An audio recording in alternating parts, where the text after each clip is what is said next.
And the kid is not the behavior, right? What is happening is a manifestation of the child trying to do the best they can. So I think educating teachers is really important, and then helping teachers see that if you support this kiddo in a way that meets their needs, guess what? It's going to be a lot easier for you, right? That this trying to butt heads, this trying to give them that negative feedback, this trying to, like I said earlier before, discipline them into doing what school says they should do. And so I do think, when we talk about 50% are less likely to receive diagnoses and supports and resources, I think so much of that is weeding through, like trying to figure out, is this truly like the kid, or is this a trauma reaction? Is this cultural? Like, where is this sort of breakdown possibly happening? And I do think that those demographics experience so much more societal trauma that they absolutely are experiencing ADHD symptoms at a higher rate. 100%. And I think that, again, that goes back to the training, right? The trauma-informed training as well. And whether the dysregulation and the executive dysfunction is coming from trauma or ADHD or a combo of both, that it means that that child needs different support. When we think about ADHD, we tend to picture the hyperactive little boy bouncing off the walls, the stereotype that we've seen far too often in movies and outdated textbooks. The one who can't sit still, interrupts constantly, and leaves a trail of unfinished homework behind him. Too often we fail to recognize that ADHD also lives in the quieter, invisible struggles. Like the gifted student who spends 3 hours staring at a blank page because they can't get started. The child labeled as defiant when he's fidgeting, but it's actually sensory overwhelm. Or the adult who's called lazy at work because no one sees the mental gymnastics they have to go through to take care of simple tasks. Exactly. As someone who's worked with families and education for 15 years, I've seen how these misunderstandings, when left unchecked, will oftentimes cause frustration between parent and child, lots of miscommunication, and generally having a child that feels misunderstood. In my work, especially with the underrepresented communities, I've seen a major fear of the medical system, not wanting to be mislabeled, misdiagnosed, or just generally discriminated against. That's why we're reframing ADHD as a brain difference, not a deficit. And it's so critical. It's the first step in really helping people harness their unique strengths, because whether it's hyper-focused creativity or crisis mode problem solving, ADHD is ADHD. So today we're breaking down how to understand and accommodate ADHD and how this can transform lives. We'll cover a few topics, including why asking how does your brain work best unlocks more solutions than why can't you just focus? Practical strategies like body doubling and brain dumping that bridge the gap between intention and action, the systemic biases that leave minority children often underdiagnosed, and how parents can advocate within the system, how shame lingers when ADHD goes unrecognized, and how we can disrupt the cycle. And lastly, the unsexy but life-changing tools from visual schedules to friction-reducing environments that actually work for the neurodivergent brain. All right, Daren, let's go ahead and let's dive in. So today we're honored to welcome Corie Wightlin, an executive functioning coach and ADHD expert who's spent 25 years or more translating neuroscience into real-world strategies. As a Master of Education, CALC, with training in mindfulness and cognitive science, Corie equips families and adults with shame-free tools to navigate ADHD's invisible challenges. Her work transforms how neurodivergent minds harness their unique strengths. Corie, welcome to the show. Thank you. I'm excited to be here. We're so grateful to have you. Okay, I'm on a mission. So before we begin, I really need to know, I'm trying to destigmatize the human experience. And I truly believe that the human experience is generally uncomfortable, awkward, challenging. There are so many components and so many emotions that go into being human. So #BeHuman. Corie, if you don't mind, what's one beautifully human ADHD moment that you've had this week that you'd like to share with us and the listeners? Yes, I knew this was coming. So I was prepared. So yesterday I went to Costco, and of course I thought I had plenty of time before I had to pick up my kids, but I have ADHD. So I didn't actually have plenty of time. And so I was trying to rush through the self-checkout, and I didn't put the things on right. And I was getting all flustered, and then I'm leaving. And the guy was like, you only have 13 items on your receipt and there's 14 items in your cart. And I was like, what? And so then they had to call over the manager, and it was this big thing. And then I couldn't figure out which item I didn't have. And so not only was that my like rejection sensitivity completely triggered because I was so embarrassed and I thought thought I was trying to steal the pad thai, I also was super late to pick up. Thank you for sharing. That is such a great example that I think we can all absolutely relate to. I will just share mine since we're on the topic of ADHD. Those of you who are listening who have been following us, you probably can tell, but I absolutely have ADHD myself. And my daughter also has ADHD. My husband goes to work at 5 o'clock in the morning. So unfortunately, I am the one in charge of my daughter's medication, my own as well. I've gotten in the habit of mine, but it is so hard for me to remember to give my daughter her medication. We have neon orange Post-it notes all over our house. And I will say, now that we are on summer break, I am exceptionally awful at remembering to make sure that happens. So, those incidences like the one you shared are definitely more frequent on days where either myself or my daughter forget those meds. So I get it. Thank you so much for sharing. It's always great to remember all the things that make us human. I think sometimes we have shame and all of our cultural things with technology. We kind of just lose sense of humanity and how human these things are. Okay, so now to help our listeners understand your perspective, could you share a bit about your personal journey and the work that you do? Yes. So I have been an ADHDer from the jump. My dad has severe hyperactive ADHD. And we just had a really fun household growing up. And so it was never really stigmatized for me. I was really lucky. My mom's an educator. And then I now have 3 kids of my own who all are neurodiverse themselves in different ways. And I was an educator for a long time. And my main focus in my education journey was supporting neurodiverse students, specifically ADHD students. So I learned a lot about helping kids and helping families figure out structures that fit for them and not trying to like squeeze themselves into, the square peg that wasn't really made for them. And how to help my own kids. And like I said, they're all 3 so different, have such different needs. How I parent one definitely doesn't work for how I parent the other. And I got really excited about helping other people. So I went and I got my certification in ADHD life coaching and started my practice. So now I get to take everything that I've learned, both academically and through my life experience, and support other people in destigmatizing it, dropping the shame, and figuring out how to work with their brain and not try to fight against it. All right. So ADHD often manifests as forgetfulness or emotional dysregulation, not just hyperactivity. What's the most misunderstood symptom that you wish people understood and recognized? That's a good question. I would have to say the rejection sensitivity dysphoria that I mentioned in my human moment. So for folks listening that aren't sure what that is, rejection sensitivity dysphoria is an experience that most ADHD folks have. They anywhere from 80 to 99%, depending on who you talk to. And it is a nervous system response to either perceived or real rejection or criticism. So it's not just feeling like, oh, that's kind of bad, or I don't like getting that feedback from my boss. It's a physical and emotional sensation that sends us into fight, flight, or freeze. And it creates a lot of people pleasing. It creates a lot of perfectionism. It creates this inability to set boundaries and a lot of fear. And I think that a lot of parents especially see their kids as maybe overreacting or worrying too much. Friends get annoyed with those responses.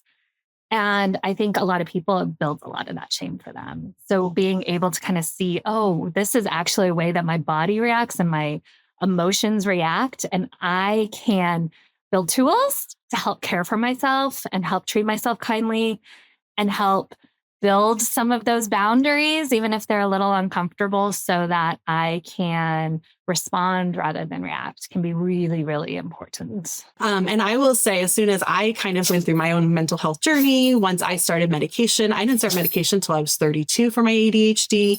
I know. So all of these different things, I recognize that those feelings that I had felt my whole life really did dissipate once I was able to manage what was going on in my brain, right? That invisible component to ADHD.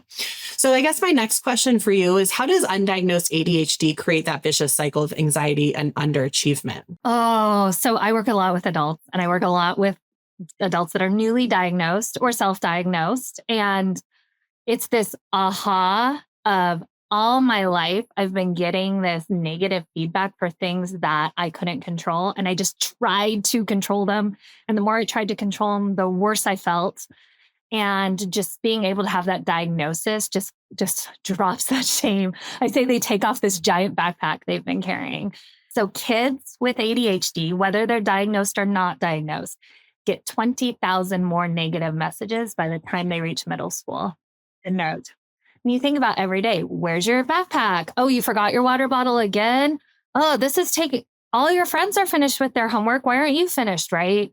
It's just day in and day out. So if we are mistaking that behavior and those struggles for laziness, for not caring, for not living up to our potential, for, not paying attention, for being rude, then this cycle of shame and guilt, like you were talking about, just gets bigger and bigger and bigger. Or being too sensitive. Oh, that was the one I heard my whole life. Yep.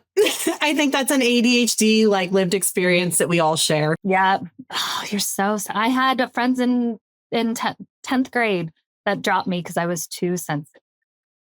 Right. And then, okay, I'll people please then. I won't be too sensitive. I'll be really fun. I'll make sure that I'll do whatever I want. Right. And that masking is exhausting. So I was going to ask you actually on the topic of labels, when kids internalize labels like spacey, disruptive, sensitive, how do you personally help them rebuild that self-concept? Yeah. So I think the very first thing I do, whether my clients are 8 or 78 is my oldest client right now, is we work on self-compassion, because I feel like if we can't have self-compassion, then no matter what tools or strategies we build, it's going to be hard to put them into place. So the first thing that we do is we talk about what is going on in your brain, educating what is happening in your brain, what's happening with your neurochemicals, why you might have a lot of dopamine for one thing and no dopamine for the other, why sometimes you feel like that wave of stress. And I help them see it's not you, it's your operating system. So I'll talk about, Apple has a different operating system than, Samsung, and it's your operating system. So then we can start to say, okay, so instead of saying I'm too much at this party, what is it really? I'm just really excited, right? And my serotonin is off the charts. And okay, so when you're really excited, then what are some tools that help you get back a little bit more regulated so that you can feel like you can enjoy being there? Or instead of you are completely forgetful, your attention is just somewhere else. So what are some strategies that we can build to help your attention be where you want it to be at times when maybe it's leaving a little bit? So I think that self-compassion and that awareness of what's going on in their brain happens first. So you mentioned something, and I'm totally off script here, but you mentioned dopamine and serotonin. Can you talk just a little bit more about those two? Yes. So dopamine, right, is our motivation and our feel-good chemical. It helps us get moving. It helps us stay attentive. It helps us do the things that we need to get done. And folks with ADHD have a really hard time regulating their dopamine. So their dopamine might go really high, it might go really low. They might have times where they have really low levels of dopamine for a long time, where neurotypical people might get really excited about doing something like, oh, I'm so excited about this new Lego set. Their dopamine will go up, and then their mom or their parent might say, hey, it's time to come to dinner. Their dopamine might fall a little bit, but then they're able to get regulated. Where ADHD folks are like, oh, I have this new Lego set, and then it's time to transition. I can't transition. My dopamine's really high. Then it falls to the basement and we can't bring it back up. So that's often why our ADHD medicines help us regulate that dopamine. And then the serotonin is our happiness chemical. It makes us really happy. It makes us feel good. And again, our ADHD brains sometimes have a hard time regulating that. So we might feel really elated or excited about something, or there might be something that we usually are excited about, but we're having a hard time getting going. So I know in my house, my youngest loves the beach once we're there, does not love leaving for the beach, does not think that they like the beach when we're home. So that serotonin takes a while to build up. And then halfway through the beach day, oh, I love it. Why do I say I don't love the beach? And because we have poor working memory, they don't remember the next time we go to the beach. That was good. Thank you. Thank you very, very much. You're welcome. Yeah, I see so much of that in myself and my daughter, who is currently cleaning her room. So I'm pretty certain she is in that low. All right. So I've spent most of my career really working in various diverse communities, and statistically and in research, we have seen that children of color, especially in Black communities, are 50% less likely to receive ADHD diagnosis, get the supports that they needed, things like that. What concrete steps can parents take in bias systems? Yes, this is something that I feel very passionate about. I also work in communities where kids are very underdiagnosed. I train teachers. I support parents. And I think the first thing that we know is that you know your kid better than anyone else, right? So paying attention to what you see at home, what kind of dysregulation you're seeing, what kind of attention you're seeing. We often know that kids that fall into these communities are often really high masking at school. So the teacher might say, "Oh, I don't see that at all." And so making sure that you're really documenting everything you see. And then the first step is to, try to go to your pediatrician and get that diagnosis. And if that's not working, asking your pediatrician for a referral, because our pediatricians just use the one screener. That screener is highly, highly biased. And so we know that there's often misdiagnosis or diagnosis of anxiety or depression instead of the ADHD. I was just going to add, I think that is also one of the challenges in those communities is that we do have a lot of adults in those communities who are working 2-3 plus jobs. And a lot of those kids don't see their parents very often. For their parents to even say like, "Oh, this is something going on that we need to go to our pediatrician for." So I'm just going to add to that any adults really being in tune to this need and these challenges and these behavioral wants is really important, whether it's a teacher or somebody watching the kid. Everybody should be paying attention. That's such a good point. Thank you for bringing that up, Erin. And I think that as a former teacher, as someone who supports teachers in this realm, our teachers are overworked and often undertrained in terms of neurodiversity. So I think another thing that, on my wish list of changing the world would be to help educate teachers and educators and administrators and school counselors about what ADHD looks like. They wear the hat, but they don't have the training, but they're supposed to know and understand. But truly, as a former educator, we really weren't given any formal abilities to, and which is why as educators, we always avoid diagnosing language, because we are not we are not doctors, but we are there with the kids all the time. 100%. The other thing I was going to say too is that, I have worked in a lot of marginalized communities, and I think that through my experience as somebody who has ADHD and working with these communities, I have seen such a clear link between trauma, being in a state of fight, flight, freeze, being here in our brain versus here in our brain because of trauma, not necessarily because of ADHD, but it can make us be very spacey or forgetful, or because we're in a state of trauma. And so I do think, when we talk about 50% are less likely to receive diagnoses and supports and resources, I think so much of that is weeding through, trying to figure out, is this truly the kid, or is this a trauma reaction? Is this cultural? Where is this sort of breakdown possibly happening? And I do think that those demographics experience so much more societal trauma that they absolutely are experiencing ADHD symptoms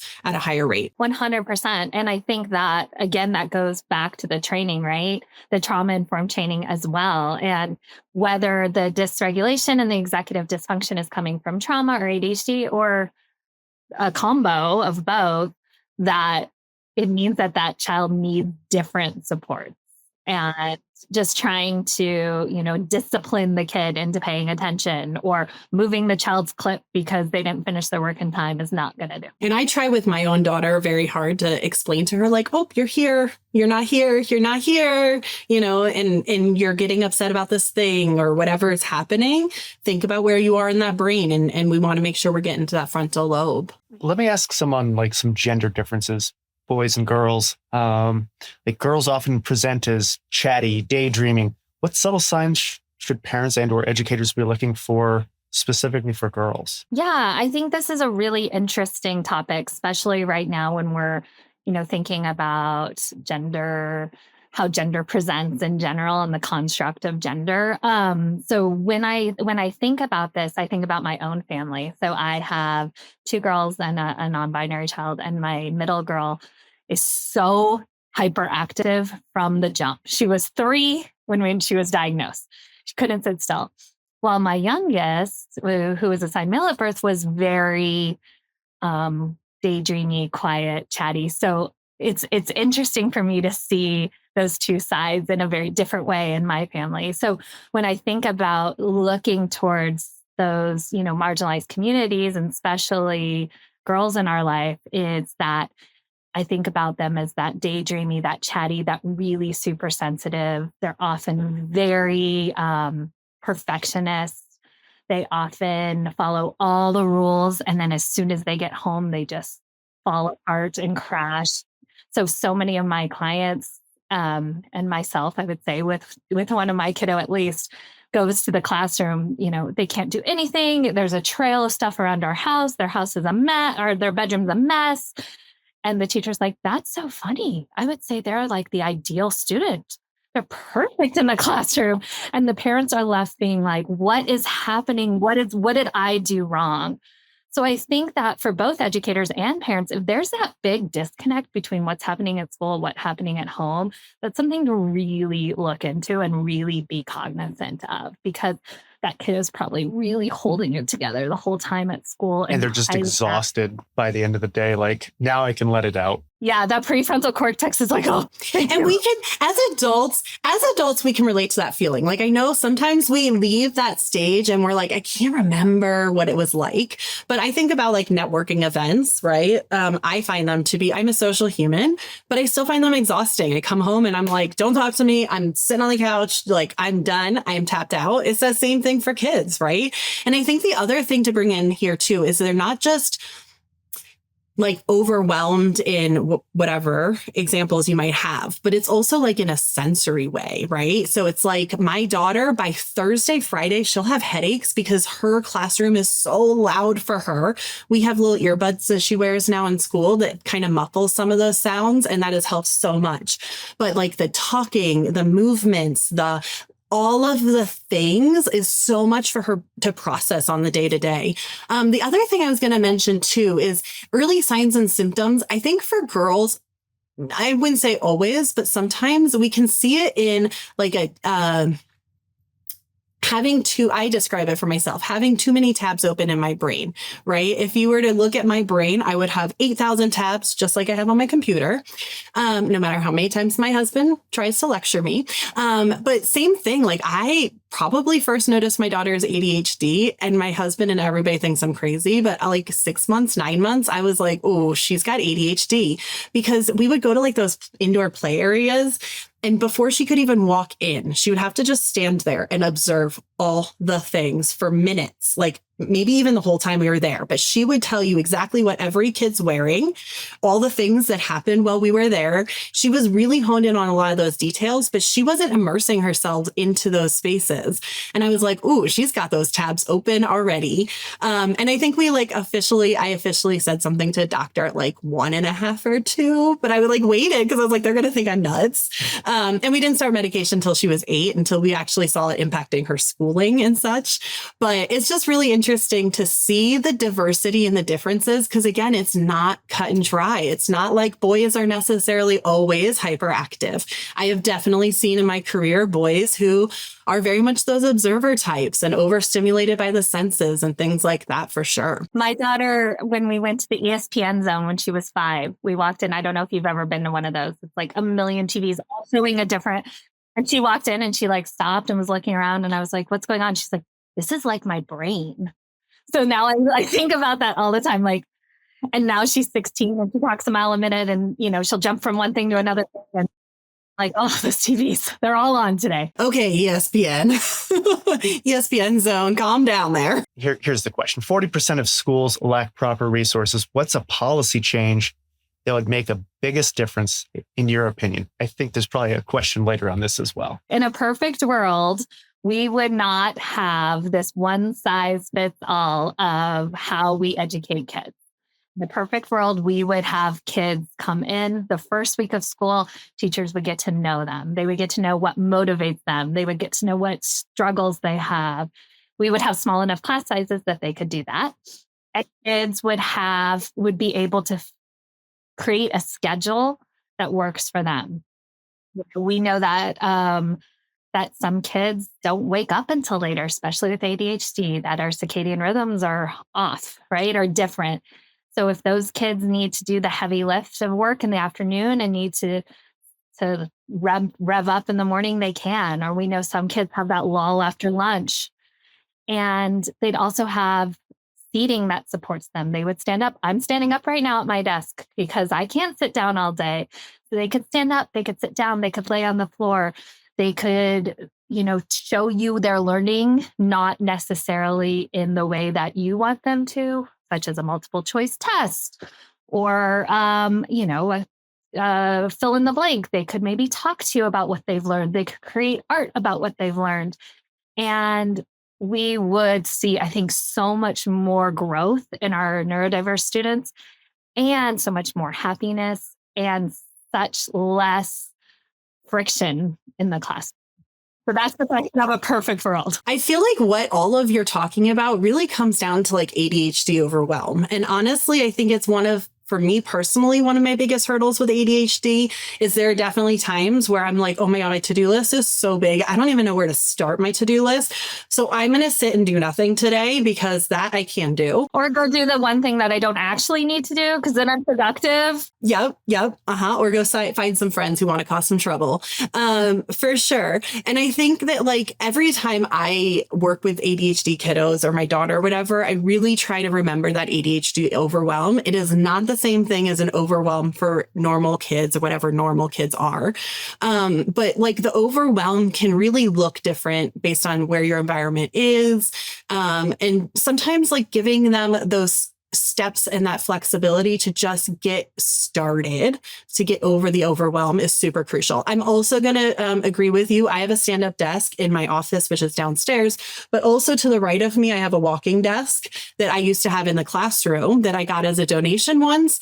I think every single teacher, it's like $1,000 desk, but if you have $1,000 free, policymakers, you should put one in every single classroom. If you're listening to this episode, it's the best thing I've had for my ADHD kiddos. And I think that sometimes people think like, oh, it's going to just perpetuate their ADHD. And like, if they're the kid who's off the walls and bouncing around, it's going to be unsafe. It is the exact opposite. You can take the kid who literally will not sit still, put them on a treadmill, and they will actually do their work. Let me ask you, going off of that sort of same ideology, I think I have heard a lot of teachers in my career that have said, oh, that kid's lazy. That kid just needs to try harder.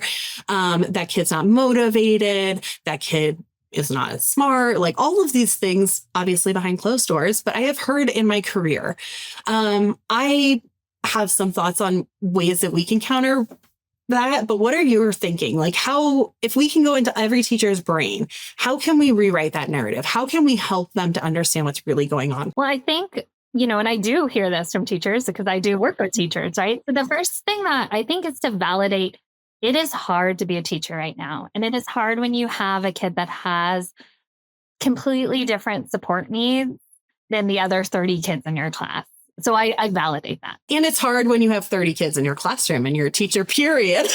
And then and so I validate that. And then I also think if we could get into every teacher's brain and explain to them the nuances of ADHD, that it's not just this kid can't sit still, that it's not just this kid has a hard time paying attention, that it is that I say that ADHD is an emotional dysregulation challenge as much, if not more than an attentional challenge. So that this kid is not trying, it's not from malice, it's not to be disruptive, but they're trying their best to regulate in whatever way is available to them. I was just going to add to the malice thing. I don't think in my entire 15 years of teaching, I saw a single kid that was like, I want to be a bad kid. I want to be a pain in your butt. I want to do all the things you don't want me to do. Like, I don't think there are lots of kids that do the wrong things all the time, but that's never their intention. Exactly. And I also use an analogy of if you had a kid with a broken arm, you wouldn't be like, they should just try harder to write. So lazy.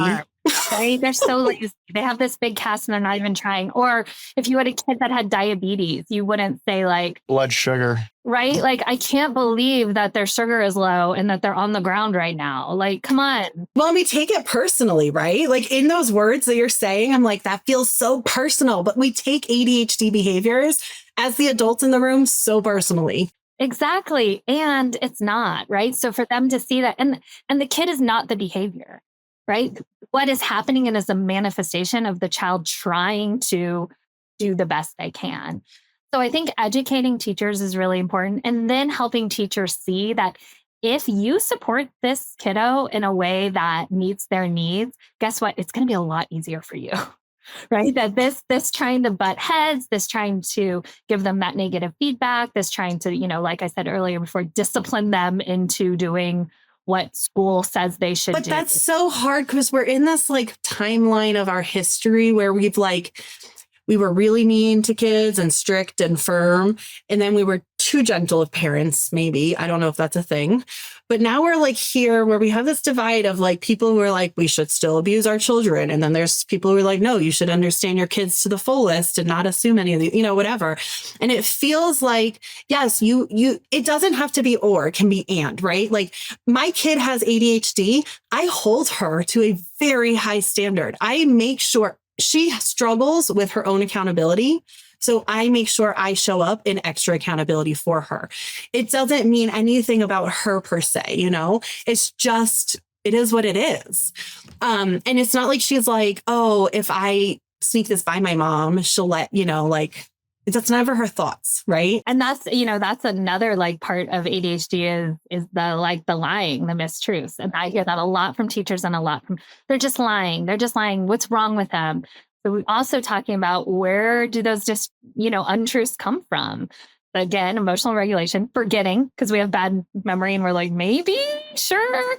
Or the thinking, oh, wait, I'm going to say I did this and then I'm going to do it and they'll never catch me. Or people pleasing. I think it's also people pleasing, right?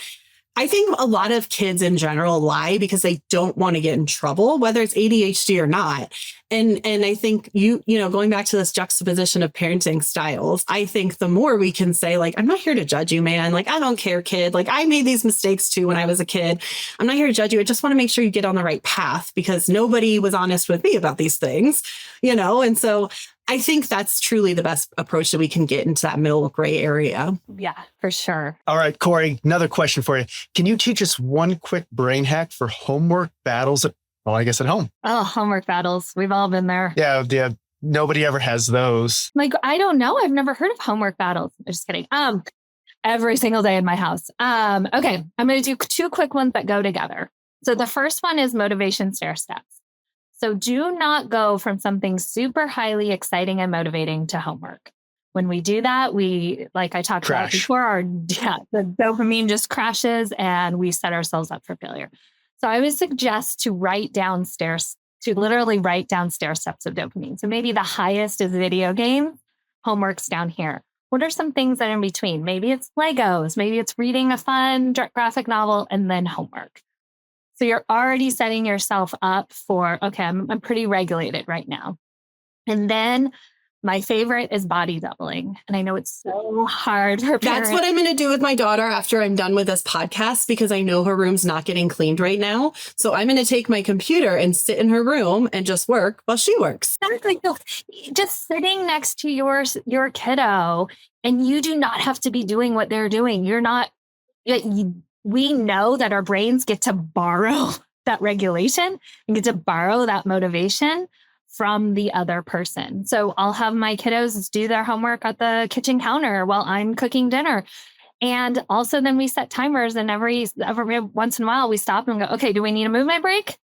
And they're, yeah, we do. So I get up, we put on a Taylor Swift song, we move it out, we jump up and down, then we go back.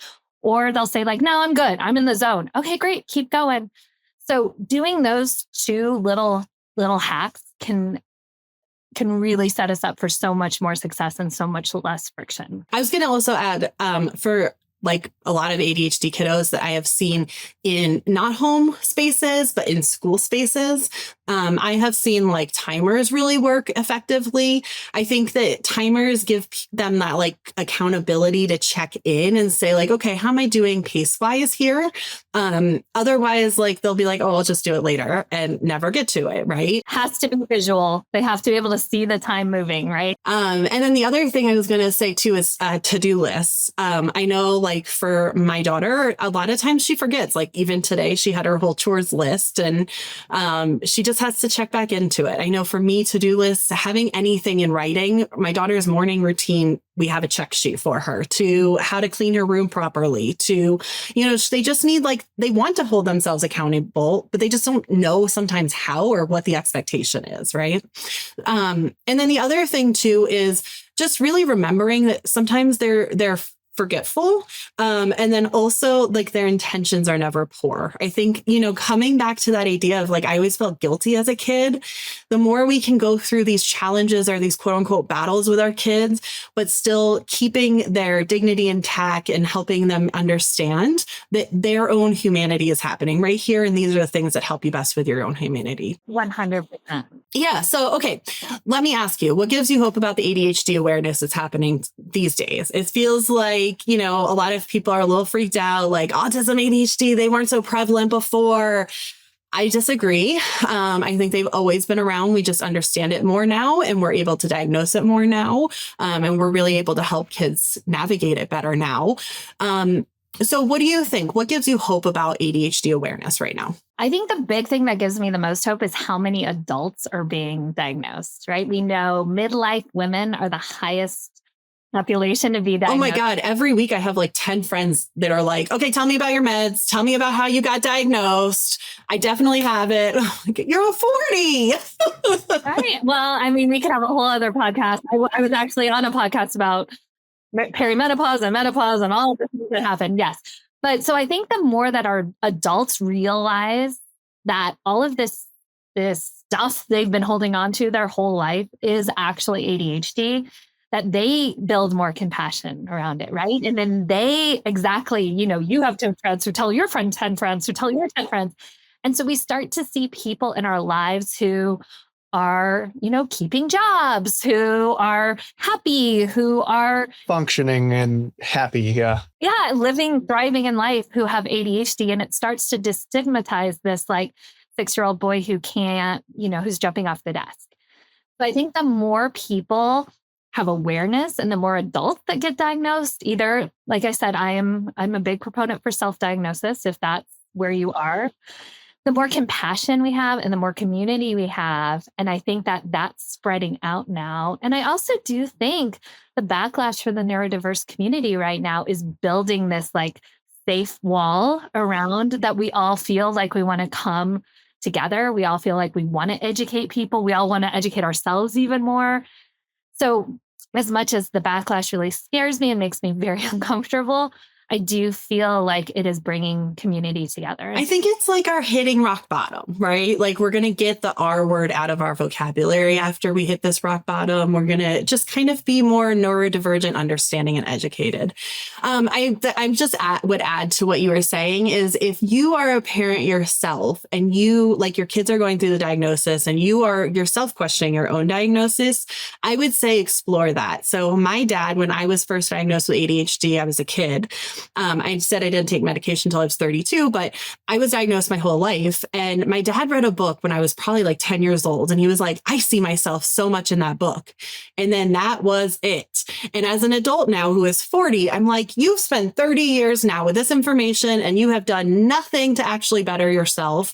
And I will say that through my diagnosis, I have been able to understand my daughter so much more by understanding honestly, it helps me understand my own self the last 40 years of my own life of like, oh, that's why I had so many jobs. And oh, that's why I piss people off. And now I can do better because I'm educated about it, right? 100%. And we know that the ADHD apple does not fall far from the tree, right? If you have ADHD, you have an 80% chance that one of your children will have ADHD. So if your child is being diagnosed and you're seeing a lot of symptoms, take a look in the mirror. And I'm going to say this one quote that really resonated with me recently. And it said something, they were talking about like, what if we got tutors for kids, not in the areas they were deficient in, but in areas they were excelling at. And I think about that with ADHD kids all the time because there's really clear divides. Like they suck at being organized with their things.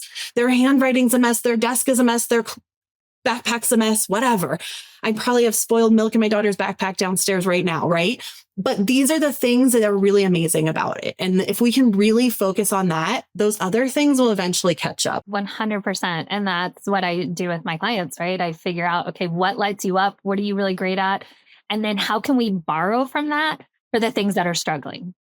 And that it's not that we don't want to celebrate these, but we want to learn about them. And then we can borrow what works for you in those areas to help you create tools for the areas that are not quite as awesome. Corie, we just want to say thank you so much for sharing your insights with us. This is a really good discussion. I wish we had a lot more time to go over it. So I'm pretty sure our listeners will appreciate it. But before we wrap up, I think Erin has one more question for you. This is one we do pretty often. So go ahead, Erin. If you could rewrite one societal rule about ADHD, what would it be? I think it would be that ADHDers have to work or go to school at a certain, like 8 a.m. and can't use the times that their brains are fired up. Because if we could let ADHD kids go to school at 10 a.m. or 11 a.m. or let ADHDers start working at a time that worked for them, there would be so much less struggle. They would be unstoppable, really. Unstoppable. Seriously.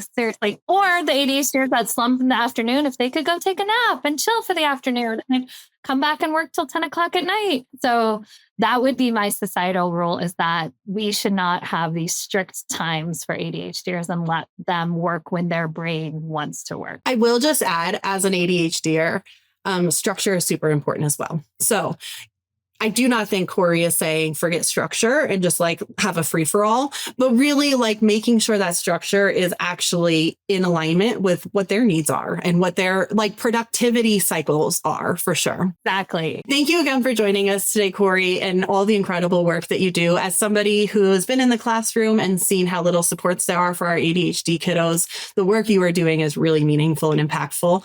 I do hope that our mental health work will also help our ADHDers, because I know it has helped me and my ADHD brain a ton. But it was really, truly a pleasure to have you on the show. Thank you so much. Thank you. I've loved it. So let me ask you, if listeners or viewers want to connect with you or learn more about your work, how can they do so? So the first great place is to go to my website, which is Wightlin, like my last name, coachingservices.com, or find me on Instagram at Wightlin Coaching Services. I'm really active on Instagram and very educational. So find me in those two places. And I do have a free discovery call or connection call. So if you just kind of want to hop on and ask some questions, it's absolutely stress-free, no pressure call. I would love to connect with anyone that wants to talk about this further. Wonderful. And we'll be sure to put all of your information in our show notes as well. Thank you. To everyone listening or watching, don't forget to subscribe to our channel and turn on post notifications so you never miss an episode. If you're listening on your favorite podcast directory, leave us a 5-star rating and review, please.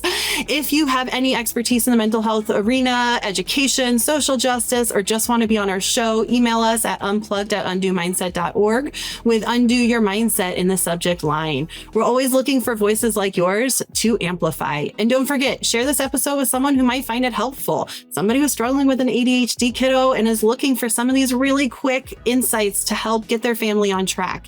Getting the word out is one of the best ways in which you can really support our mission and help us grow. We appreciate you and thank you so much. Take care.